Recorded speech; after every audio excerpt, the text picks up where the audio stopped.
Tort is a civil wrong, tort is a civil wrong that cause harm or loss to another person. Tort ऐसा चीज है जो किसी व्यक्ति को, सामने वाले व्यक्ति को हार्म पहुंचाता है, कोई भी ऐसा चीज, ठीक है। तो सिविल लॉन्ग, लेकिन अब सिविल लॉन्ग और क्रिमिनल लॉन्ग में क्या डिफरेंस होता है? एक सिविल लॉन्ग होता है, क्रिमिनल लॉन्ग होता है। तो आप किसी का मर्डर करते तब भी तो किसी को हार्म पहुंचाते, तो क्या वो टॉर्ट कहलाएगा? नहीं कहलाएगा। क्यों नहीं कहलाएगा? क्योंकि वो क्रिमिनल लॉन्ग है। लेकिन आप किसी को कोई वोट देने जा रहा है, उसको आप रोक रहे, वहां पे भी तो इंजरी हो रही है ना, तो वो सिविल लॉन्ग कहलाएगा। वो कैसी इंजरी हो रही है? सिविल नेचर की इंजरी हो रही है। सिविल मतलब 1 to 1। जैसे देखिए क्रिमिनल लॉन्ग का क्या होता है? क्रिमिनल लॉन्ग में हमेशा सोसाइटी को बड़ा इंपैक्ट पड़ता है। अगर आप किसी का मर्डर करते हैं या किसी के घर में जाके कोई चोरी करता है तो वो पूरे सोसाइटी को इंपैक्ट करता है। तो क्रिमिनल लॉन्ग में इसीलिए आप हमेशा देखेंगे गवर्नमेंट इन्वॉल्व होती है, सरकार इन्वॉल्व होती है। जब भी देखेंगे क्रिमिनल लॉन्ग का हमेशा वर्सेस यूनियन ऑफ इंडिया लिखा रहेगा, ठीक है। क्यों लिखा रहेगा? क्योंकि वो यूनियन ऑफ इंडिया के अगेंस्ट हुआ है, पूरे देश के अगेंस्ट हुआ है। कहीं भी मर्डर होता है क्योंकि पूरा सोशल ऑर्डर को डिस्टर्ब कर देता है। लेकिन सिविल लॉन्ग सोशल ऑर्डर को डिस्टर्ब नहीं करता। ये दो लोगों के रिलेशंस की बात होती है। किसी ने किसी का राइट वॉलेट कर दिया, ठीक है, तो ए और बी की कोई ए ने बी से पैसा लिया था, वो बी को पैसा लौटा नहीं रहा है, ठीक है। ए ने बी से पैसा लिया था, बी को पैसा लौटा नहीं रहा है। तो इसमें सोसाइटी को बहुत ज्यादा इंपैक्ट नहीं पड़ रहा है। सोसाइटी को इंपैक्ट इन द सेंस उस केस की वजह से ऐसा नहीं है कि लोग एक दूसरे को पैसा उधार देना बंद कर दिए। नमस्कार दोस्तों, welcome to Singh law academy. आशा करता हूं आप बहुत अच्छे होंगे। आज हम एक नया सब्जेक्ट शुरू करने वाले हैं जिसका नाम है लॉ ऑफ टॉर्ट्स। बहुत सारे बच्चे से बहुत डरते हैं, पता नहीं क्यों। मुझे तो ये सब्जेक्ट सबसे इंटरेस्टिंग लगता है क्योंकि इसमें इतने इंटरेस्टिंग केसेस है। मतलब आप जब पढ़ेंगे केसेस तो आपको बहुत हंसी आएंगे।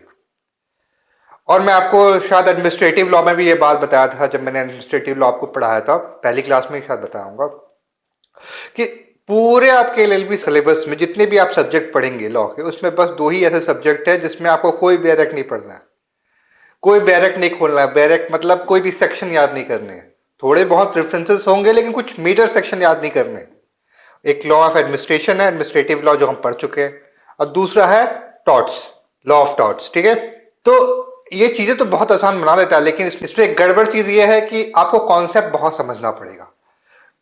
एडमिनिस्ट्रेटिव लॉ में फिर भी थोड़े कम कॉन्सेप्ट है, लेकिन लॉ ऑफ टॉर्ट्स में भर भर के कॉन्सेप्ट है, भर भर के प्रिंसिपल्स है, और भर भर के लैटिन टर्म्स आपको याद करने पड़ेंगे, ठीक है। कुछ लैटिन टर्म्स बहुत सिमिलर है लेकिन उसकी मीनिंग्स बहुत डिफरेंट है। तो हम धीरे धीरे समझेंगे इन चीजों को।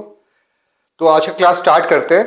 आगे बढ़ने से पहले, कुछ एकदम डीप में जाने से पहले हम बेसिक अंडरस्टैंडिंग बिल्डअप कर लेते हैं। टॉर्ट्स का मतलब क्या होता है? देखिए, अगर थोड़ा आप लेमन लैंग्वेज में किसी से पूछेंगे टॉर्ट का मतलब क्या होता है, जो थोड़ा टॉर्ट पढ़ा होगा वो बोलेगा tort is a civil wrong, tort is a civil wrong that cause harm or loss to another person. Tort ऐसा चीज है जो किसी व्यक्ति को, सामने वाले व्यक्ति को हार्म पहुंचाता है, कोई भी ऐसा चीज, ठीक है। तो सिविल लॉन्ग, लेकिन अब सिविल लॉन्ग और क्रिमिनल लॉन्ग में क्या डिफरेंस होता है? एक सिविल लॉन्ग होता है, क्रिमिनल लॉन्ग होता है।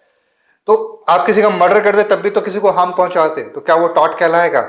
नहीं कहलाएगा। क्यों नहीं कहलाएगा? क्योंकि वो क्रिमिनल लॉन्ग है। लेकिन आप किसी को कोई वोट देने जा रहा है, उसको आप रोक रहे, वहां पे भी तो इंजरी हो रही है ना, तो वो सिविल लॉन्ग कहलाएगा। वो कैसी इंजरी हो रही है? सिविल नेचर की इंजरी हो रही है। सिविल मतलब 1 to 1।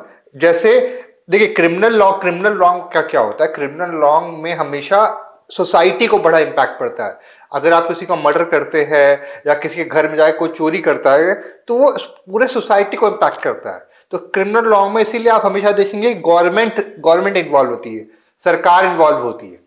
जब भी देखेंगे क्रिमिनल लॉ का हमेशा वर्सेस यूनियन ऑफ इंडिया लिखा रहेगा, ठीक है। क्यों लिखा रहेगा? क्योंकि वो यूनियन ऑफ इंडिया के अगेंस्ट हुआ है, पूरे देश के अगेंस्ट हुआ है। कहीं भी मर्डर होता है क्योंकि पूरा सोशल ऑर्डर को डिस्टर्ब कर देता है। लेकिन सिविल लॉ सोशल ऑर्डर को डिस्टर्ब नहीं करता। ये दो लोगों के रिलेशंस की बात होती है। किसी ने किसी का राइट वॉलेट कर दिया, ठीक है, तो ए और बी की कोई ए ने बी से पैसा लिया था, वो बी को पैसा लौटा नहीं रहा है, ठीक है। ए ने बी से पैसा लिया था, बी को पैसा लौटा नहीं रहा है। तो इसमें सोसाइटी को बहुत ज्यादा इंपैक्ट नहीं पड़ रहा है। सोसाइटी को इंपैक्ट इन द सेंस उस केस की वजह से ऐसा नहीं है कि लोग एक दूसरे को पैसा उधार देना बंद कर दिए। लेकिन मर्डर हो जाए, बहुत ज्यादा मर्डर होने लग जाए तो पूरे सोसाइटी को इंपैक्ट पड़ता है। तो इसीलिए उसे क्रिमिनल लॉ कहते हैं। तो टॉर्ट है वो सिविल लॉ है that causes harm or loss to other, ठीक है। और टॉर्ट वर्ड कहां से आया? ये एक फ्रेंच वर्ड से आया है, लेकिन ये देखिए tort is a French word for a wrong. The term come from a Latin word tortum which means twist. देखिए टॉर्ट एडमिनिस्ट्रेटिव लॉ ना, ये सारे वेस्टर्न कॉन्सेप्ट है, इंडियन भी है ये, हमारे अगर आप एंशियंट इंडियन पढ़ेंगे, एंशियंट इंडियन हिस्ट्री पढ़ेंगे तो आपको एडमिनिस्ट्रेटिव लॉ के कॉन्सेप्ट मिलेंगे, आपको टॉर्ट लॉ के भी कॉन्सेप्ट मिलेंगे। लेकिन जो हम पढ़ रहे हैं ना इस समय, ये जो हम पढ़ रहे हैं वो पूरी वेस्टर्न फिलॉसफी से हमने चीजें उठाई है। Western in the sense European specially. और इंग्लैंड हमारा कॉलोनियल रूलर था, तो हम जो भी आज पढ़ेंगे, जितने भी केसेस पढ़ेंगे टॉर्ट में, वो मैक्सिमम आपके केसेस रहेंगे वो इंग्लिश लॉज के केसेस रहेंगे जो इंग्लैंड से बने हुए।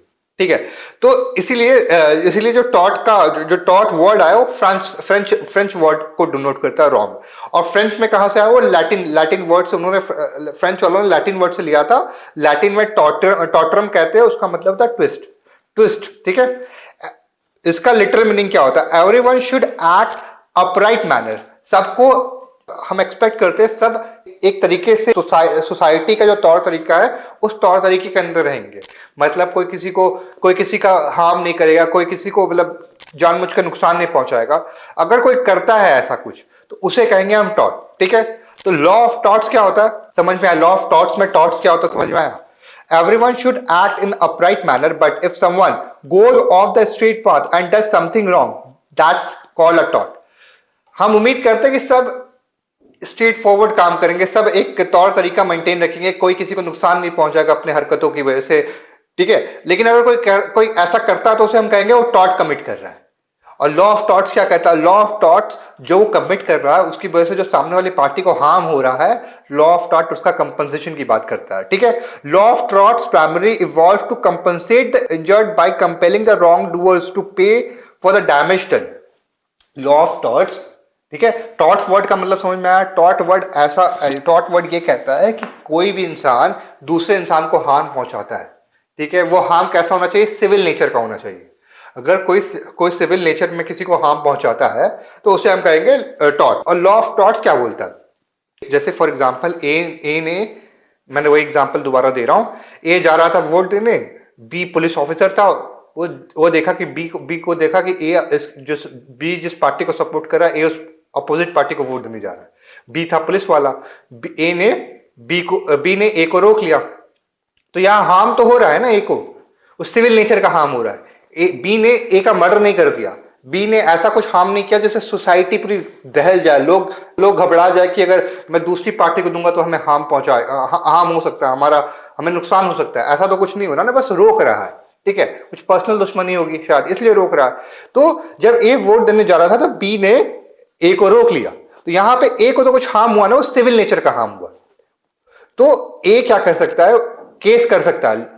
केस क्या करेगा? जो हार्म हुआ उसके कंपनसेशन के लिए केस करेगा। ये जो केस है, मैंने आपको जो एग्जांपल दिया, आगे केस लॉ पढ़ेंगे इसमें, तब और अच्छे से आपको समझ में आएगा। तो लॉ ऑफ टॉर्ट्स क्या बोलता है? लॉ ऑफ टॉर्ट्स कंपनसेशन की बात करता है। किसको कंपनसेशन देने की बात करता है? जिसको इंजरी हुई है। एक पार्टी दूसरे पार्टी को इंजरी करती है, कैसी इंजरी? Legal injury. अभी पढ़ेंगे, अभी डिटेल में पढ़ेंगे, बस अभी थोड़ा बेसिक कॉन्सेप्ट आप पकड़िए। ठीक है, अभी दोबारा आगे डेफिनेशन देखेंगे तो और क्लियर होता जाएगा आपको। लॉ ऑफ टॉर्ट्स क्या करता है?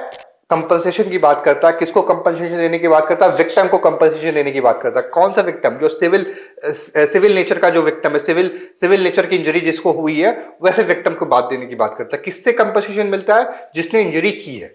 ठीक है, जो ये लॉ ऑफ टॉर्ट्स है ना, इंडिया में उस लेवल का फॉलो नहीं होता है, क्योंकि हम ये ज्यादातर वेस्टर्न कंट्रीज में ज्यादा फॉलो होता है। इंडिया में फॉलो होता है, जैसे मोटर व्हीकल एक्ट हुआ, ये भी लॉ ऑफ टॉर्ट्स से निकला। जितने भी आईपीआर के जितने भी लॉज है, कॉपीराइट, पेटेंट, सब लॉ ऑफ टॉर्ट्स के अंदर कहलाएगा, क्योंकि सिविल नेचर का है। ठीक है, तो ये वेस्टर्न कंट्री बहुत एग्रेसिवली फॉलो होता है, इंडिया में उतना एग्रेसिवली फॉलो नहीं होता है। तो अब देखते हैं हम 3 डेफिनेशन टॉर्ट्स की। इससे पहले मैंने आपको बहुत बेसिक अंडरस्टैंडिंग क्लियर किया टॉर्ट्स का मतलब क्या होता है। 3 डेफिनेशन कौन कौन सा पढ़ेंगे? एक section 2M of limitation act, एक सैलमन ने क्या बोला है टॉर्ट्स के बारे में, और विंडफील्ड ने क्या बोला था। 2M क्या बोलता है हमारे लिमिटेशन एक्ट का, कि टॉर्ट मींस, टॉर्ट का मतलब क्या होता है? एक टॉर्ट एक सिविल लॉ होता है। और सिविल लॉ कैसा होता है? ऐसा होता है जो ब्रीच ऑफ कॉन्ट्रैक्ट ना हो और ब्रीच ऑफ ट्रस्ट ना हो।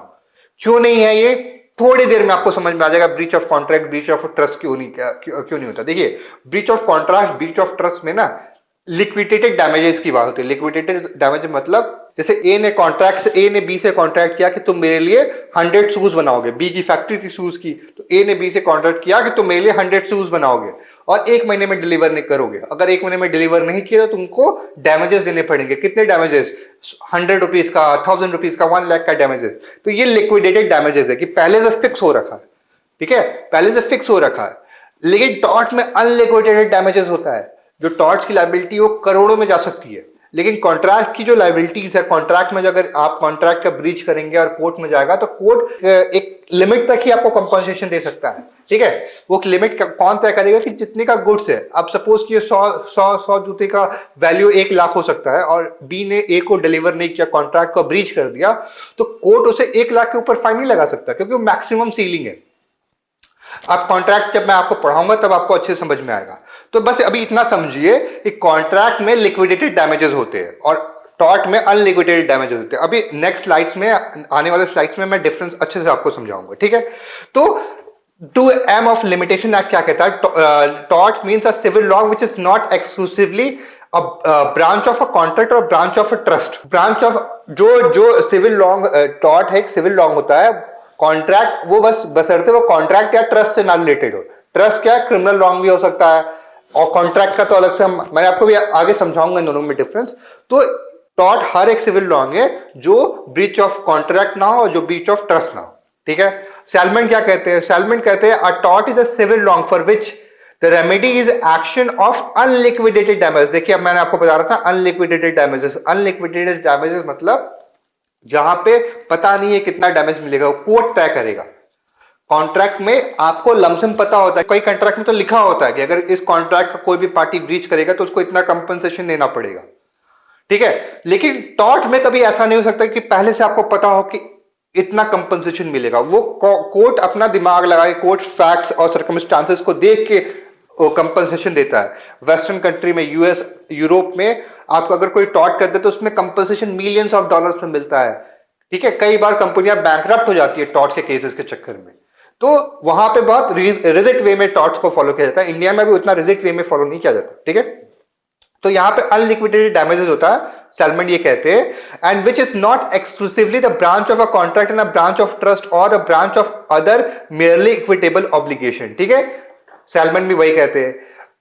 विनफील्ड क्या कहते हैं? Tortious liability arise from a breach of duty primarily fixed by law. This duty is towards a person generally and its breach is redressable by an action of unliquidated damages, ठीक है।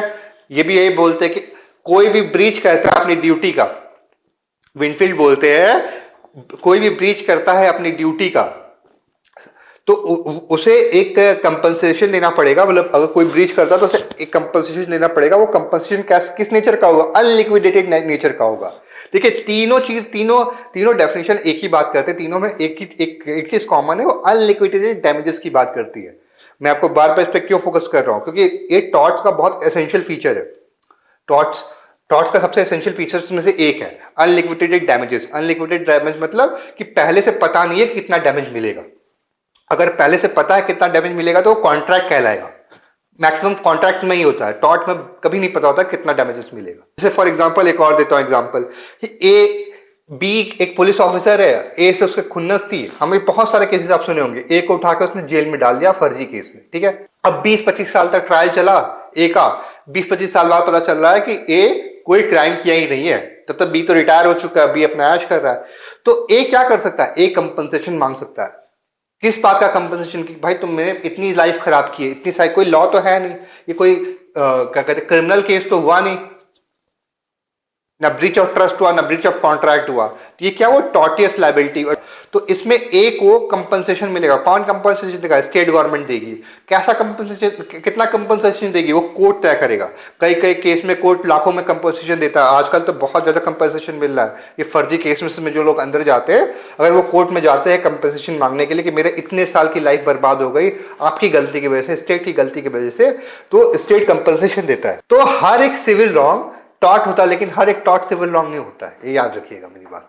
For example, ए ने B को पैसा दिया, ठीक है, 1000 rupees, ठीक है। अब भी उसको रिटर्न नहीं कर रहा है, तो ये एक सिविल रॉन्ग तो हुआ, लेकिन ये टॉर्ट नहीं हुआ।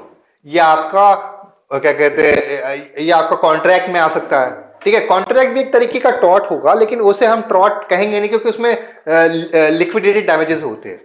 लेकिन एक तरीके का मान सकते हो कॉन्ट्रैक्ट। एक ब्रॉडर वे में देखेंगे तो आप कॉन्ट्रैक्ट को भी एक क्या कहते हैं टॉर्ट कह सकते हैं, लेकिन वो बहुत सालों से कॉन्ट्रैक्ट लॉ इवॉल्व हुआ, इसलिए हम उसे अलग रखते हैं। चलिए, तो जो पीछे का 3 डेफिनेशन है उसमें हम 3 चीज हमने पढ़ा, 3 चीज जो मोटा मोटी निकला है। Tort belong to the category of civil wrong, tort एक सिविल लॉन्ग होता है, ठीक है। Tort is other than a breach of contract and breach of trust, ठीक है। Breach remedy in the form of unliquidated damages. जो पीछे तीन डेफिनेशन हमने पढ़े हैं, लिमिटेशन एक्ट के, सेलमेंट के और विनफील्ड के, उनसे ये 3 चीज हम पता कर पा रहे, 3 चीज हम समराइज कर पा रहे। क्या कि टॉर्ट एक सिविल लॉन्ग है, टॉर्ट ब्रीच ऑफ कॉन्ट्रैक्ट और ब्रीच ऑफ ट्रस्ट नहीं कहलाएगा, और टॉर्ट क्या होता है, अनलिक्विडेटेड डैमेजेस होते हैं, ठीक है। 3 चीज क्या होता है, टॉर्ट सिविल लॉन्ग होता है, breach of contract breach of trust नहीं होता है, और अनलिक्विडेटेड डैमेजेस मिलते हैं टॉर्ट में। चलिए आगे बढ़ते हैं, आपको बस बेसिक से फटाफट डिफरेंस बता देता हूं टॉर्ट और क्राइम में क्या होता है। देखिए, टॉर्ट क्या होता है, एक प्राइवेट रॉन्ग होता है। मैं बार बार बता रहा हूं, ए और बी के बीच में अगर कोई झगड़ा हुआ, ए ने बी को कुछ नुकसान पहुंचाया और उससे कोई बहुत सीरियस नुकसान नहीं पहुंचा, मतलब कोई उसको मर्डर नहीं हुआ, उसके लीगल राइट का वॉल्यूशन हुआ है, ठीक है। इसको वोट देने से रोक रहा है, उसको बिजनेस करने से रोक रहा है ए, ठीक है, तो उसके लीगल राइट को वॉलेट कर रहा है, तो उसे हम प्राइवेट रॉन्ग कहेंगे, उसे हम टॉर्ट कहेंगे। लेकिन अगर वही ए बी का जाके मर्डर कर दिया तो पब्लिक एट लार्ज को इंपैक्ट पड़ रहा है, तो इसलिए उसे क्राइम कहेंगे, ठीक है। टॉर्ट एक सिविल रॉन्ग होता है, एक प्राइवेट रॉन्ग होता है, और क्राइम एक पब्लिक रॉन्ग होता है, ठीक है। Nature is damages. अगर टॉर्ट का केस आप जीतते हैं तो आपको डैमेजेस मिलता है, आपको कंपनसेशन मिलता है, आपको पैसा मिलता है। लेकिन अगर आप क्राइम कमिट करते हैं तो शायद पैसा तो मिलेगा ही मिलेगा, मिल सकता है, लेकिन पनिशमेंट हमेशा मिलेगा। क्राइम में हमेशा पनिशमेंट मिलता है, ठीक है। फिर इंजर्ड और एग्रीव्ड पार्टी स्टेट। टॉर्ट में ए और बी के बीच में झगड़ा होता है, इसमें स्टेट का कोई रोल नहीं होता है, लेकिन जहां क्राइम कमिट करेंगे वहां पे स्टेट इन्वॉल्व होगा ही होगा। अगर आप किसी का मर्डर करेंगे, कहीं चोरी करेंगे, तो वहां पे स्टेट आपके अगेंस्ट केस लड़ेगा। Can be withdrawn and compromised. आप अगर किसी पे टॉर्ट का केस कर देते हैं कि आपका कोई डैमेजेस किया, आपको क्या कहते हैं, आपका रेपुटेशन का किसने डैमेज किया, ठीक है, आप उस पर टॉर्ट का केस करते, उससे कंपनसेशन डिमांड करते, बाद में आप दोनों out of the court settle कर सकते हैं। लेकिन वही अगर आप किसी पे एफआईआर फाइल करते हैं ना, तो आप आउट ऑफ द कोर्ट जाके सेटल नहीं कर सकते, वो कोर्ट ही सेटल करेगा। क्यों? क्योंकि क्राइम है, वो क्राइम अगेंस्ट द सोसाइटी है, ठीक है। तो generally can not be withdrawn. Generally क्या, बहुत रेयर छोटे मोटे केसेस में विड्रॉन करना अलाउ होता है, लेकिन मेजॉरिटी ऑफ द केसेस में आप विड्रॉ नहीं कर सकते। No codification. टॉर्ट लॉ का कोई बैरक नहीं है, मैंने आपको स्टार्टिंग में बताया, लेकिन बहुत सारे एक्ट टॉर्ट्स लॉ से इंस्पायर्ड है, हमारे इंडिया में भी, वेस्टर्न कंट्री में भी। जैसे मोटर व्हीकल एक्ट, आपको एग्जांपल मैंने दिया, सबसे बेसिक एग्जांपल। जितने भी आईपीआर से रिलेटेड है, कॉपीराइट, पेटेंट, सब टॉर्ट्स, लॉ ऑफ टॉर्ट्स से इंस्पिरेशन लिए, लॉ ऑफ टॉर्ट्स के अंडर लाया जा सकता है, ठीक है। Bar of limitation in the prosecution. No bar of a limitation in prosecution. एक लिमिटेशन टाइम होता है कि आप एक पर्टिकुलर टाइम के बाद केस नहीं कर सकते। अगर आपको इंजरी हुई है तो अभी आप केस कीजिए, 1 महीने बाद केस कीजिए, आप 10 साल बाद करके केस नहीं कर सकते। लेकिन वहीं अगर आपके अगेंस्ट कोई क्राइम हुआ, जैसे आप अभी भी सुनते हैं मी टू मूवमेंट चला था, उसमें 10-10 साल पहले जिन लड़कियों के साथ कोई वॉयलेशन, किसी ने कोई क्राइम कमिट किया था, तो आज जाके उस पर केस चल रहा है। तो क्रिमिनल केसेस में कोई लिमिटेशन पीरियड नहीं होता है, आप 10 साल बाद भी फाइल कर सकते हैं केस, बशर्ते आप अच्छे से एक्सप्लेन कर पाए, अच्छे से रीजन दे पाए कि आप 10 साल बाद क्यों कंप्लेन करने आ रहे हैं। क्या पता वो 10 साल जिसके अगेंस्ट आप कंप्लेन कर रहे हो वो बहुत हायर पोजीशन पे हो, वो इन्फ्लुएंस कर सके, इसलिए आप कंप्लेन नहीं करने जा रहे। तो अगर आप कोर्ट को जस्टिफाई कर सके कि आप इतने गैप के बाद क्यों कंप्लेन फाइल कर रहे हैं, तो कोर्ट एक्सेप्ट कर लेगा क्रिमिनल केसेस, ठीक है। Based on judicial decisions codified in specific statute, ठीक है। जो लॉ ऑफ टॉर्ट है ना, वो जितने भी लॉ ऑफ टॉर्ट अगर आप पढ़ेंगे, हमेशा हम केस लॉ को रेफर करेंगे। जो भी चीज लॉ ऑफ टॉर्ट में पढ़ेंगे, 5-5-6 केसेस लॉ, इसमें केस लॉ भरे पड़े। तो लॉ ऑफ टॉर्ट्स जो इवॉल्व हुआ वो केस लॉज के थ्रू इवॉल्व हुआ है, ठीक है। और जो आपका क्या कहते हैं क्रिमिनल लॉ इवॉल्व हुआ वो कोडिफिकेशन के थ्रू इवॉल्व हुआ। आप मतलब पार्लियामेंट बैठ के लॉ बनाई है। और लॉ ऑफ टॉर्ट में कौन लॉ बनाया है? जुडिशरी लॉ बनाई है। फिर क्या, negligence, intention. Law of tort में इंटेंशन नहीं देखा जाता है, और क्रिमिनल केस में इंटेंशन बहुत क्रूशियल है। अब एग्जांपल, ट्रेसपास भी एक तरीके का टॉर्ट हुआ। ट्रेसपास मतलब किसी की प्रॉपर्टी है, आप उससे बिना पूछे उसके घर में घुस गए, तो यहां पे आप वो नहीं देखेगा, कोर्ट आपका इंटेंशन नहीं देखेगा कि आपका इंटेंशन था क्या घुसने का, ठीक है। वो केसेस में देखेगा, लेकिन मेजॉरिटी ऑफ केसेस में नहीं देखेगा। वो अभी आगे हम केस लॉ डिस्कस करेंगे तो आपको डिफरेंस समझ में आएगा। लेकिन कोई भी क्राइम होता है, कोई भी किसी का मर्डर करता है ना, सबसे पहले आपको मेंसरिया प्रूफ करना पड़ता है। एक्टस रिया मेंसरिया, अगर आप आईपीसी पढ़े होंगे, मेंसरिया मतलब मेंटल एलिमेंट, आपका इंटेंशन क्या था। एक्टस रिया मतलब फिजिकल एक्ट कि आपने कैसे उसका मर्डर किया। लेकिन लॉ ऑफ टॉर्ट मेंसरिया का कोई ज्यादा इंपॉर्टेंट नहीं है। अगर कमिट हुआ तो आपको डैमेजेस देना पड़ेगा, आपने टॉर्ट किया तो वो डैमेजेस देना पड़ेगा। ठीक है, चलिए। Breach of law of tort और ब्रीच ऑफ कॉन्ट्रैक्ट में क्या होता है। कॉन्ट्रैक्ट, इसमें वही मैक्सिमम चीजें आपको वही मिलेगा। आपको fix by law itself, law बनाता है मतलब कोर्ट जुडिशरी बनाता है, फिक्स बाय थ्रू कॉन्ट्रैक्ट मतलब लॉ ऑफ टॉर्ट जो केसेस के थ्रू इवॉल्व हुआ लॉ ऑफ टॉर्ट। ठीक है, तो आपको पता है कि ये कोई करेगा तो ये टॉर्ट कहलाएगा। लेकिन कॉन्ट्रैक्ट का ब्रीच कब होगा, जब दोनों पार्टी के बीच में एग्रीमेंट होता है कि ये करने से हम ब्रीच मानेंगे। लॉ ऑफ कॉन्ट्रैक्ट और लॉ ऑफ टॉर्ट दोनों ही दो लोगों के बीच की बात है। देखिए दोनों ही सिविल लॉन्ग है। ठीक है, मैंने आपको बताया ना, हर एक सिविल लॉन्ग टॉर्ट नहीं कहलाता, लेकिन हर एक टॉर्ट सिविल लॉन्ग होता है। ठीक है, तो दोनों ही सिविल लॉन्ग है। दोनों ही सिविल लॉन्ग मतलब दो ए और बी के बीच की बात है। इसमें स्टेट या लार्ज ग्रुप मतलब ए और बी मतलब ए यहां पे कंपनी भी हो सकता है जिसके 1000 मेंबर हो सकते हैं। ठीक है, लीगल पर्सन भी हो सकता है। ए और बी की बात है, तो दोनों ही ए और बी की बात है। लेकिन ए और बी में टॉर्ट तब होगा ये जब यहां टॉर्ट का केस तब आएगा कि जब वो कोई लॉ को वायलेट करेगा। कौन सा लॉ, जो लॉ ऑफ टॉर्ट होगा। नेग्लिजेंस हो गया, ट्रेसपास हो गया, ये दोनों पार्टी एक दूसरे से कॉन्ट्रैक्ट नहीं किए कि मैं तुम्हारे घर में ट्रेसपास नहीं करूंगा या मैं तुम्हारा कोई एक्ट का नेग्लिजेंस नहीं करूंगा। ठीक है, ये लॉ बना है कि नेग्लिजेंस इसे कहेंगे, अगर ये किए दोनों पार्टी में से कोई एक तो उसे हम नेग्लिजेंस एक्ट कहेंगे। और इसमें क्या रहेगा, ब्रीच ऑफ कॉन्ट्रैक्ट में, ब्रीच ऑफ कॉन्ट्रैक्ट में दोनों पार्टी कॉन्ट्रैक्ट करती है। दोनों पार्टी कॉन्ट्रैक्ट करती है और वो दोनों पार्टी जो टर्म एंड कंडीशन है खुद तय करती है। अगर वो टर्म एंड कंडीशन कोई फॉलो नहीं करेगा तब उसे हम ब्रीच ऑफ कॉन्ट्रैक्ट कहेंगे। और टॉर्ट में क्या होता है, टॉर्ट में एक यूनिवर्सल लॉ होता है कि ये करोगे तो इसे हम नेग्लिजेंस कहेंगे। किसी के प्रॉपर्टी में बिना पूछे घुस जाओगे तो उसे हम ट्रेसपास कहेंगे। वो यूनिवर्सल लॉ है। ठीक है, ये समझ में आ रहा है आपको। फिर चलिए आगे बढ़ते हैं। ठीक है, तो towards every person of the community or a society, towards specific person or person. ठीक है, लॉ ऑफ टॉर्ट यूनिवर्सल होता है। Right in rem or right in persona, ये अभी आगे आपको मैं टर्म की क्लियरिटी करूंगा। राइट इन रेम मतलब जब आपको पूरी सोसाइटी के अगेंस्ट आपको राइट मिलता है। मतलब आपकी प्रॉपर्टी है, प्रॉपर्टी में आपसे बिना पूछे कोई नहीं घुस सकता। ये राइट आपकी पूरा यूनिवर्सल राइट है, मतलब सबके अगेंस्ट राइट है। लेकिन जो कॉन्ट्रैक्ट होता है ना, वो दो पार्टियों के बीच में होता है। राइट इन परसोना होता है, वहां पे दो पार्टी ही इन्वॉल्व होती है। इसे right in rem, right in persona हम आगे वाले लेक्चर्स में बहुत डिटेल में डिस्कस करेंगे। ठीक है, वॉलेशन of right against the world at large, वही मैंने आपको जो बताया। फिर ठीक है, motive is often taken into accounts.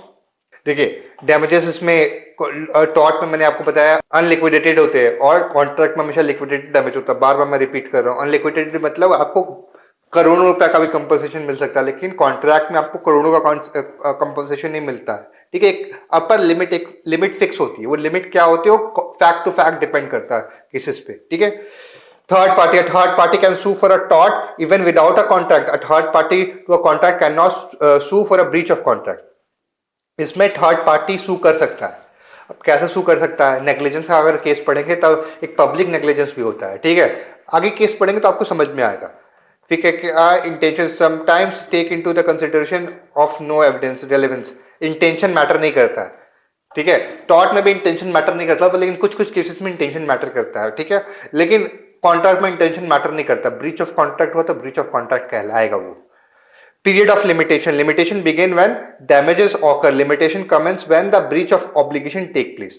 अब आते हैं हम 3 essential element required for a person to held liable for a tort. 3 essential elements क्या क्या है टॉर्ट्स। जब तक ये तीनों एलिमेंट नहीं होंगे तब तक हम इसे टॉर्ट नहीं कहेंगे। तो 3 elements essential elements required for a person to held liable for tort. सबसे पहले रॉन्ग एक्ट और omission of the by the defendant. सबसे पहले टॉर्ट होने के लिए कोई गलत काम होना चाहिए। अब गलत काम, कैसा गलत काम कि आपको ये चीज नहीं करनी चाहिए थी। जैसे यहां पे मैंने एग्जांपल लिखा होगा, for example an act of trespass, nuisance or defamation would qualify for wrong act. जैसे आपको किसी को पब्लिकली बिना कोई एविडेंस के आप न्यूज़पेपर में छाप देते हो कि ए करप्ट आदमी है, ए चोर आदमी है।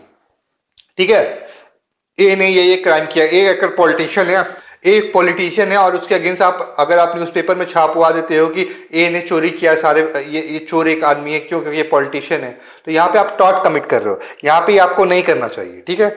या दूसरा है रॉन्गफुल ओमिशन। रॉन्गफुल ओमिशन मतलब आपकी ड्यूटी थी, आपको ये काम करना था लेकिन आपने काम नहीं किया। जैसे for example, for instance, failure to provide safe working condition by employer amount to a wrongful omission, ठीक है।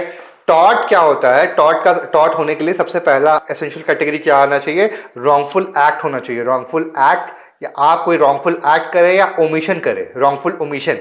रॉन्गफुल एक्ट मतलब कोई ऐसा काम जो आपको नहीं करना चाहिए लेकिन आपने कर दिया, और रॉन्गफुल ओमिशन जो आपको करना चाहिए वो आपने नहीं किया। दोनों में डिफरेंस समझ में आ रहा है आपको? रॉन्गफुल एक्ट मतलब ऐसा कोई काम आप कर रहे हैं जो आपको नहीं करना चाहिए, सॉरी, रॉन्गफुल एक्ट। और रॉन्गफुल ओमिशन मतलब ऐसा काम जो आपको करना चाहिए लेकिन आप वो नहीं कर रहे। सबसे पहला ये एसेंशियल कंडीशन होता है लॉ ऑफ टॉर्ट्स का। दूसरा क्या होता है? Legal injury. लीगल इंजरी होना चाहिए। अब ये दूसरा पॉइंट है ना, मैं अभी डिटेल में अगला नेक्स्ट स्लाइड में आपको बहुत डिटेल में समझाऊंगा केस लॉ के थ्रू, ठीक है। तो legal injury, the wrongful conduct of a defendant must result in a legal injury, harm, damage to a legal right or interest of the plaintiff. अब लीगल इंजरी, हमेशा legal injury और damages में difference क्या होता है? देखिए, damage में अगर फॉर एग्जांपल ए, आपका ये घर है, ठीक है, ए आया आपके घर पे, आपको घर बुलडोजर से गिरा दिया, ठीक है, ये बुलडोजर मान लो, ठीक है,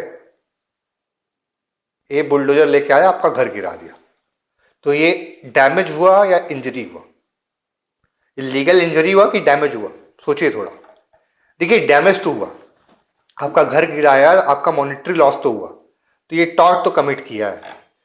लेकिन अगर सपोज कीजिए ए है म्युनिसिपैलिटी में एक ऑफिसर, ठीक है, म्युनिसिपैलिटी का आदमी है और आपका जो घर है वो इनलीगल कंस्ट्रक्शन है, तब आके ए गिरा दिया, तब आके ए आपका म्युनिसिपैलिटी के ऑर्डर के थ्रू, मतलब लीगली आके आपका घर गिरा दिया, तो ये आपको डैमेज तो हो रहा है लेकिन लीगल इंजरी नहीं हो रहा। लीगल इंजरी मतलब आपका कोई राइट वॉलेट नहीं हो रहा। आपने एक इनलीगल काम किया था और आपको लॉ के अगेंस्ट आपने काम किया था, और ए उस लॉ को पालन करवाने के लिए कि भाई कोई इनलीगल घर ना बना दे, मतलब जमीन किसी और की थी और अपना घर बनवा लिया, तो आपने गलत काम किया ना।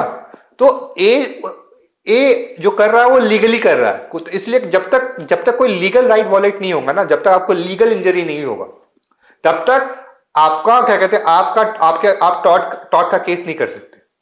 सबसे पहला क्या हमने पढ़ा था? रॉन्गफुल एक्ट और ओमिशन। दूसरा हमने क्या पढ़ा था? दूसरा हमने भी क्या पढ़ा? Legal injury. लीगल इंजरी होनी चाहिए, ठीक है। लीगल डैमेज नॉट, ये तो पढ़ लिया हमने, हाँ एक बार पढ़ लेते हैं। Legal damages does not always mean actual monetary loss. Actual monetary loss बस होने से लीगल डैमेजेस नहीं हो सकता। एक्चुअल मॉनेटरी लॉस हो तो लीगल डैमेजेस हो सकता है या नहीं हो सकता, बट मॉनेटरी लॉस हुआ इसका मतलब ये नहीं कि लीगल डैमेजेस होगा ही होगा। देयर मस्ट बी वॉलेशन और infringement of a legal right available to the plaintiff under a law. अगर जब तक आपका लीगल राइट वॉलेट नहीं होता है तब तक हम बोलेंगे नहीं टॉर्ट हुआ है, ठीक है। Certain absolute right like right to be free from assault or false imprisonment presume a legal injury once violated even without actual damages.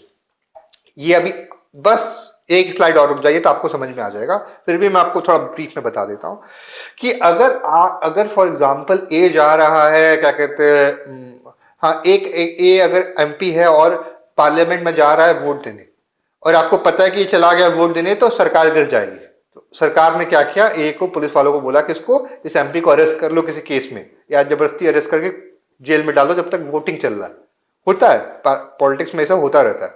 तो अगर ऐसा कुछ हुआ ना, तो ये उसको मतलब 1 घंटे तक उसको जेल में रखा या 4 घंटे तक जेल में रखा, तो उसको मॉनेटरी लॉस नहीं हुआ, लेकिन उसका लीगल राइट का वॉलेशन हुआ। जो मैं आपको एग्जांपल दे रहा हूं ना, आगे केस लॉस में हम पढ़ेंगे। फिर क्या, तीसरा क्या है? एबिलिबिलिटी ऑफ लीगल रेमेडी। देखिए, ये जो एबिलिबिलिटी ऑफ लीगल रेमेडी है ना, तो कंटिन्यूअसली इवॉल्विंग टर्म है। Law of tort continuously evolve हो रहा है। तो जो लॉ ऑफ टॉर्ट्स, 3 कंडीशन जो मैंने बताया, सबसे पहले रॉन्गफुल एक्ट या रॉन्गफुल ओमिशन होना चाहिए। रॉन्गफुल एक्ट मतलब ऐसा आप कोई काम कर रहे हो जो आपको नहीं करना चाहिए। रॉन्गफुल ओमिशन क्या होता है कि ऐसा काम आपको जो काम आपका जो ड्यूटी था आपने वो नहीं किया। अगर ये कर रहे हैं और ये करने की वजह से आपका सामने वाली पार्टी का लीगल राइट वॉलेट हो रहा है, और लीगल राइट वॉलेट हो रहा है और वो टॉर्ट के डेफिनेशन में आ रहा है। टॉर्ट के डेफिनेशन मतलब वो, मतलब जो ऑलरेडी टॉर्ट के प्रिंसिपल ऑलरेडी इवॉल्व हो रखे हैं, जो ऑलरेडी टॉर्ट के प्रिंसिपल है। कौन कौन से प्रिंसिपल है?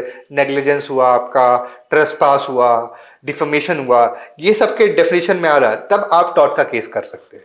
लेकिन ये जो थर्ड वाला पॉइंट है ना, ये बस लिखने के लिए लिख दीजिएगा, लेकिन कंटिन्यूअसली इवॉल्विंग है जुडिशरी हमेशा, क्योंकि टॉर्ट हमेशा इवॉल्विंग है। जुडिशरी हमेशा केस टू केस बेसिस पे टॉर्ट लॉ को इवॉल्व करती है। चलिए, तो 3 हमने पढ़ लिया है। 3 हमने क्या क्या पढ़ा है? Wrongful act, omission. मैं बार बार रिपीट कर रहा हूं कि याद हो जाए आपके दिमाग में। रॉन्गफुल एक्ट और ओमिशन पहला कंडीशन है टॉर्ट होने के लिए। दूसरा legal right, legal right wallet होना चाहिए। और तीसरा क्या है आपका? Availability of legal remedy, legal remedy भी होना चाहिए टॉर्ट में। ये कंटिन्यूअसली इवॉल्व होने वाला चीज है। तो अब जो दूसरा जो हमने पढ़ा था legal right, legal injury to the plaintiff, इसको अब हम इलॉबोरेट करके पढ़ते हैं क्योंकि काफी इंपॉर्टेंट है ये। तो एक होता है डैमनम सिन इंजीरिया, आपने सुना होगा अगर थोड़ा भी टॉट आपने कहीं पढ़ा है या हल्का सा भी आपके कॉलेज में शुरू हुआ है, तो ये दोनों ही टर्म आपने सुना होगा, डैमनम सिन इंजीरिया, इंजीरिया सिन डैमनम। देखिए तीनों में ना तीन ही, दोनों डेफिनेशन में 3 ही वर्ड है हमेशा दोनों में। पहले वाले में डैमनम यहां लिखा है, दूसरे वाले में डैमनम यहां लिखा है, सीन दोनों में बीच में लिखा है, ठीक है। इंजीरिया को इधर कर दिया, तो वर्ड्स को बस एक्सचेंज किया, डैमनम सिन इंजीरिया, इंजीरिया सिन डैमनम। लेकिन इस दोनों वर्ड को एक्सचेंज करने से ना पूरा मीनिंग चेंज हो गया। अब डैमनम मतलब क्या होता है? Means damage, means actual damage or monetary loss in a term of money property. मतलब आपको कोई डैमेज हुआ है, कैसा डैमेज? मॉनेटरी लॉस हुआ है, आपका कोई पैसे का लॉस हुआ है, आपकी प्रॉपर्टी गिर गई है, तो डैमेज है। सिन मतलब विदाउट, ठीक है, याद रखिएगा। Injury means वॉलेशन of legal right, legal right हुआ है। तो पहले वाले केस में बोलना चाह रहा है, ये पहले वाले केस में बोलना चाह रहा है डैमेज तो हुआ है, पैसा तो आपका नुकसान हुआ, लेकिन कोई लीगल इंजरी नहीं हुई है। अब आप इसका मतलब थोड़ा आपको कंफ्यूजन लग रहा होगा। चलिए एक बार केस लॉस पढ़ लेते हैं आगे, ठीक है, उसके बाद मैं आता हूं इस पे। तो एक सबसे पहले ग्लॉस्टर ग्रामर स्कूल करके केस पढ़ते हैं। ये देखिए, ये याद रखिएगा, ये क्या कहती है, डैमनम सिन इंजीरिया का केस है। ग्लॉस्टर ग्रामर स्कूल में क्या हुआ था? एक स्कूल था, ठीक है, ये स्कूल बड़ा अच्छा चल रहा था। तो स्कूल बहुत अच्छा चल रहा था, उसमें बहुत सारे बच्चे थे। तो एक आदमी क्या किया, इस स्कूल के बगल में स्कूल खोला, बड़ा सा स्कूल खोल दिया, बहुत अच्छा सा। तो इस स्कूल के सारे बच्चे ना इसमें आके एडमिशन लेने लग गए, तो इसको होने लग गया लॉस। तो ये भाई साहब चले गए कोर्ट। कोर्ट में जाके बोले, देखिए सर, मुझे तो इसकी वजह से लॉस हो रहा है, मुझे बिजनेस करने नहीं दे रहा है। कोर्ट बोला, देखो तुम्हें डैमेज तो हो रहा है, डैमनम तो हो रहा है, तुम्हें लॉस तो हो रहा है, ये हम मानते हैं, ठीक है, लेकिन तुम्हें इंजरी कहां हो रहा है? ये जो आदमी कर रहा है ये तो लीगली कर रहा है, स्कूल खोल लिया, तो स्कूल खोलना तो सबका राइट है। आप किसी को रोक थोड़ी ना सकते स्कूल खोलने से। आपसे अच्छा स्कूल खोल रहा है तो कंपटीशन इंक्रीज हो रहा है मार्केट में, तो यहां पे आपको कोई इंजरी नहीं हो रहा है, इसलिए यहां पे आप टॉर्ट का केस नहीं कर सकते, यहां पे आपको कोई कंपनसेशन नहीं दे सकते, ठीक है। एक बार फैक्ट पढ़ लेते हैं। Defendant a school master open a new school in a competition with a plaintiff established school. Effect क्या होता है? Competition from the new school cause a plaintiff school to lose fees and profit. The defendant was not liable to pay any damage to the plaintiff though there was a loss cause opening a rival school was exercising a lawful right without infringing any legal right, ठीक है। इसने जो school खोला वो उसकी वजह से plaintiff को लॉस तो हुआ, ये स्कूल को लॉस तो हुआ, लेकिन उसको कोई लीगल राइट डैमेज नहीं हुआ, लीगल राइट डैमेज नहीं हुआ, मॉनेटरी लॉस तो हुआ। तो इसी को कहते हैं हम डैमनम सिन इंजीरिया। डैमनम सिन इंजीरिया क्या होता है? Refer to a situation where actual damage is caused to a person but law do not provide any remedy for it. This is because there is a no legal injury involved, meaning none of the person's legal rights have been violated. कि आपका legal right wallet नहीं हुआ है, आपको damage तो हुआ लेकिन आपको लीगल राइट वॉलेट नहीं हुआ है, इसलिए आपको कोई भी रेमेडी नहीं मिलेगी। आपको डैमेज हुआ है, डैमेज मतलब डैमना मतलब डैमेज, कैसा डैमेज? मॉनेटरी डैमेज, प्रॉपर्टी का डैमेज, ऐसे डैमेजेस, ठीक है। सिन मतलब विदाउट, और इंजरी मतलब कौन सा इंजरी? लीगल इंजरी, आपका कोई लीगल राइट वॉलेट हुआ है, ठीक है, लीगल राइट वॉलेट हुआ है तब उसे हम इंजरी बोलेंगे। तो डैमेज तो हुआ है लेकिन आपका कोई लीगल राइट वॉलेट नहीं हुआ है, तो उसे हम कहेंगे डैमनम सिन इंजीरिया। इस ऐसे केसेस में आपको कोई भी कंपनसेशन नहीं मिलेगा टॉर्ट के केसेस में, ठीक है। अब नेक्स्ट केस एक बार देख लेते हैं और आपको समझ में आएगा। Town area committee versus Prabhudayal. इस केस में क्या हुआ था, टाउन ये जो मैंने आपको एग्जांपल दिया था ना, इसमें क्या हुआ था कि एक म्युनिसिपैलिटी ए जो था वो म्युनिसिपैलिटी में था, म्युनिसिपैलिटी में काम करता था, उसकी थी दुश्मनी बी से। ए म्युनिसिपैलिटी में काम करता था, उसकी थी दुश्मनी बी से। अब बी भाई साहब भी बड़े बदमाश आदमी थे, उन्होंने क्या किया, एक इनको जमीन खाली दिखी, हम वहां पे जाके इन्होंने बिल्डिंग बना दिया, वहां पे 3-4 बिल्डिंग बना दिया। ए को ये बात पता चल गई कि बी भाई साहब जो हमारे दुश्मन है वह बिल्डिंग बना रहे हैं, और ये था म्युनिसिपैलिटी, ये क्या किया, बुलडोजर लाके सब गिरा दिया बिल्डिंग। समझ में आया आपको फैक्ट? एक और मैं बता देता हूँ। ए इस केस में था आपका म्युनिसिपैलिटी में ऑफिसर, जो म्युनिसिपैलिटी कमेटी होता है ना, उसमें टाउन एरिया कमेटी करके जो भी था उनका कमेटी में ऑफिसर था, उसकी बी से पटती नहीं थी, बी से उसकी दुश्मनी थी। बी भाई साहब को एक जमीन दिखा खाली, और वहां पे ये भाई साहब जाके अपना दुकान बना दिए, 16 शॉप को कंस्ट्रक्ट कर दिए। ये बात जब ए को पता चली तो ए गया अपना बुलडोजर लेके लीगली, सारा फॉर्मेलिटी करने के बाद ये सारे शॉप को गिरा दिया, सारे शॉप को गिरा दिया। तो बी चले गए कोर्ट, कोर्ट के पास गए, कोर्ट को बोला माय लॉर्ड देखिए मेरे साथ तो टॉर्ट कमिट हुआ है, मतलब मुझे तो डैमेजेस हो गए, लेकिन कोर्ट ने बोला देखो यहाँ पे तुम्हारा डैमनम सिम इंजीरिया है, आपको डैमेज तो हुआ लेकिन आपका कोई लीगल राइट वॉलेट नहीं हुआ है। लीगल राइट वॉलेट कैसे नहीं हुआ है कि ये जो आपने कंस्ट्रक्ट किया था ना वो आपने इलीगल काम किया था, ये भले इसका इंटेंशन खराब हो, इसका इंटेंशन में कुछ खोट हो, लेकिन इसने जो काम किया है ना वो लॉ के अकॉर्डिंग किया है, इतनी सारी फॉर्मेलिटी की, आपको नोटिस दिया, आपको सारा जितना भी फॉर्मेलिटी था सब आपने किया है, सब इसने किया, और आपने गलत थे, आप ही खुद गलत थे। तो ऑल्दो ए का इंटेंशन हम नहीं देखेंगे, ए का इंटेंशन से हमें कोई मतलब नहीं, ए के इंटेंशन से कोई मतलब नहीं जब तक वो सही काम कर रहा है, ठीक है। तो कोर्ट ने ही बोला, the court held that the committee act of a demolition was legal since the plaintiff had constructed the shop illegally even if the demolition was assumed to be malified मतलब bad intention or malicious, it did not constitute legal injury since the construction itself was unlawful. The committee caused actual damage by demolitions, but since the building were unauthorized as per law, there was no violation of any legal right. समझ में आया? आपने building ही illegal construct की थी, तो आप, और ए का भले ए आपका दुश्मन हो जो म्युनिसिपैलिटी में बैठा हो, उसने भले ही क्या मेलेफाइड इंटेंशन हो कि आपको नुकसान पहुंचाने के चक्कर में उसने काम किया है, लेकिन आपकी गलती थी, आपने पहले ही इलीगल काम किया था, तो आप टॉर्ट के केस में नहीं आ सकते। लेकिन सपोज कीजिए जो ये ए बी की बिल्डिंग थी, अगर इनलीगल कंस्ट्रक्शन नहीं होता, इनलीगल लैंड पे कोई कंस्ट्रक्शन नहीं किया होता है, जो लैंड होता है वो लीगल होता, फिर ए आके इसकी बिल्डिंग को गिराता ना, तब ये टॉर्ट का केस बनता, तब चाहे तो बी अगर केस करता ए के ऊपर टॉर्ट का, तो उसको ए को डैमेजेस देने पड़ते बी को, ठीक है। तो एक मिनट, हाँ, तो एसेंशियल कंडीशन एक बार देख लेते हैं, ये मैंने आपको शायद नहीं पढ़ाया था। Actual tangible damage or loss of monetary cost to the plaintiff, no infringement of any legal private right or the statutory right, no legal remedy available, actual loss is not actionable, ठीक है। ये समझ में आया आपको कि damnum SIM इंजीरिया का मतलब क्या होता है? अभी इंजीरिया सिम डैमनम हम पढ़ेंगे। इंजीरिया सिम डैमनम में क्या होता है कि इंजरी होता है, लीगल इंजरी तो होता है, लेकिन कोई डैमेज नहीं होता है। अब कैसे नहीं डैमेज होता है, इंजरी कैसे होता है, अभी आगे पढ़ेंगे हम।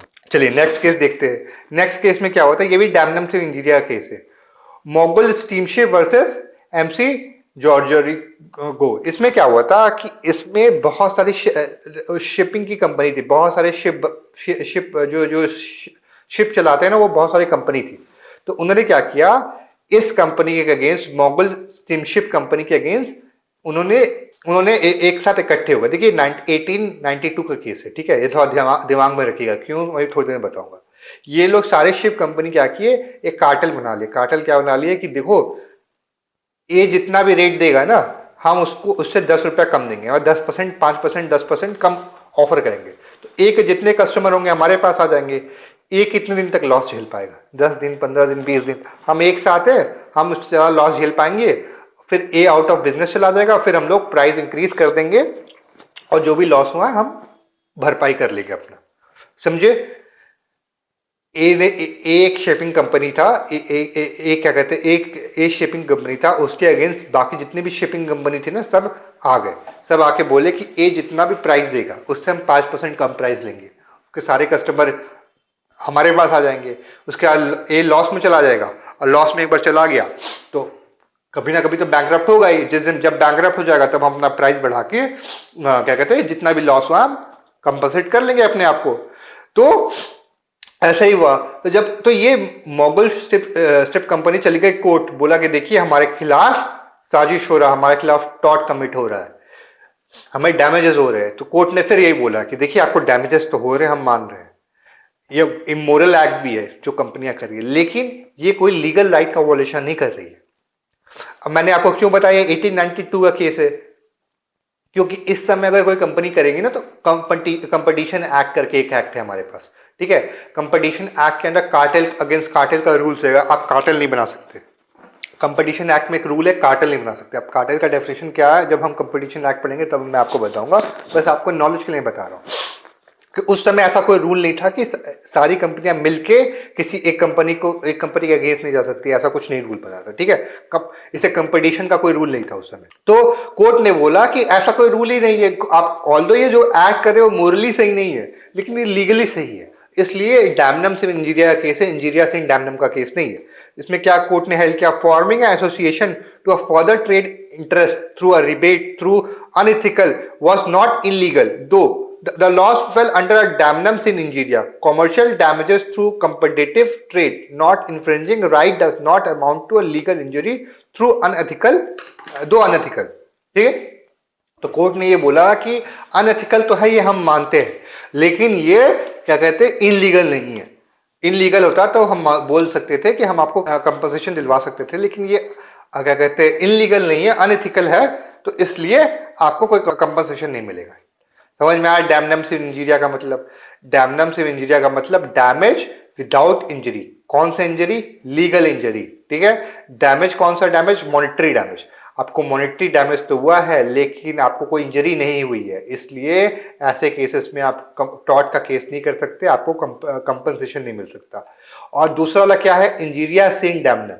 इंजरी, यहां पे इंजरी तो हुई है, अब डैमेज नहीं हुआ।